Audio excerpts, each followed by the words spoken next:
discours du président du Souvenir français de Fontoy. Monsieur René André, maire de Lomrange. Monsieur Hervé Lacolombe, maire de Gondrecourt-Aix. Monsieur Brahim Hamouche, député de Thionville-Ouest. Madame Alexandra Reborg-Spina, maire de Nilvange, conseillère départementale.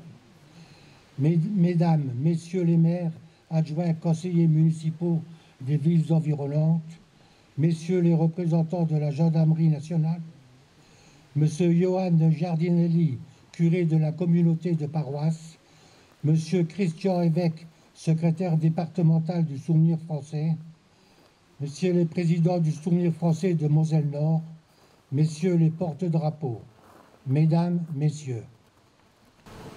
Nous sommes rassemblés aujourd'hui pour commémorer le 107e anniversaire de la tragédie du 26 août 1914 que l'histoire retient sous le nom « Les fusillés du Conroi ». L'histoire tragique de ces malheureux nous est contée par le docteur Pierre Mangin dans son livre « À feu et à sang, briller l'Henri, août 1914 ». Gondrecourt-Aix avait été envahi et incendié par l'ennemi. Les habitants, réfugiés dans les caves, furent arrêtés et alignés au mur pour être fusillés. Le garde champêtre fut abattu de 2 coups de revolver. Une dame de 80 ans fut jetée nue dans les orties. L'abbé Émile Thierry, curé de la paroisse, exempté du service militaire, était resté à son poste. Voulant plaider la cause de ses paroissiens, il est blessé au coup d'une balle de revolver. Soufflé et battu, il est finalement emmené vers Étang avec 7 autres otages où se déroulèrent les mêmes scènes de massacre et d'incendie. Monsieur Rossillon, qui s'était réfugié dans les bois, y fut pris avec 50 soldats français et un inconnu des villages voisins. Tous deux furent joints aux otages de Gondrecourt, dont ils partagèrent le sort.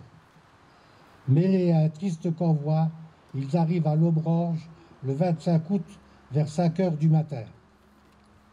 Ils repartent le lendemain vers 7 heures.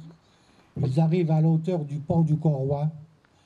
Les prisonniers français marchent en tête, les civils suivent. Arrivé à cet endroit, l'officier allemand commandant le convoi fait avancer les civils dans le chemin de vidange de la forêt domaniale longeant le ruisseau, là, exactement ici. À la hauteur du 2e tournant du chemin, à 290 mètres de la route, les soldats allemands les fusillent de dos. Ils seront enterrés à l'entombée de la nuit dans les prés voisins, à contrebas du chemin. Malgré la crainte des Allemands, leurs tombes seront toujours bien entretenues. Des mains amies y déposent de temps en temps un bouquet de fleurs des champs. L'exhumation de ces malheureux aura lieu le 6 novembre 1919. Leurs corps seront enterrés dans le cimetière de Gondrecourt-Aix, près de l'église. À l'entrée de ce chemin de vidange, depuis le 26 août 1928, un monument témoigne de cette tragédie. Depuis cette date, le Souvenir français et la municipalité de Fontoy commémorent cette tragédie tous les ans.